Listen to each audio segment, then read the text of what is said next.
posted by the National Weather Service every Wednesday between 11 a.m. and noon. When there is the threat of or existing severe weather in the area on Wednesday, the test is postponed until the next available good weather day.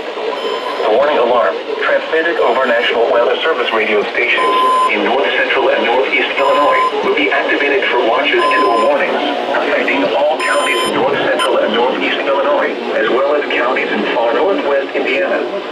Reception of this broadcast and the alarm tone will vary at any given location. This durability would normally be more noticeable.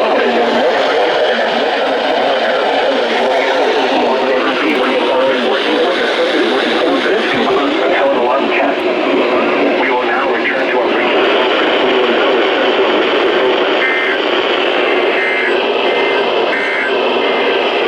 Now here is the hazardous weather outlook for portions of north central Illinois, northeast Illinois, and northwest Indiana. For today and tonight. Weather hazards expected. Limited thunderstorm risk tonight. Limited flooding risk tonight. Elevated non-thunderstorm wind risk. Limited ice accumulation risk. Discussion. Sporadic south wind gusts of 45 miles per hour are expected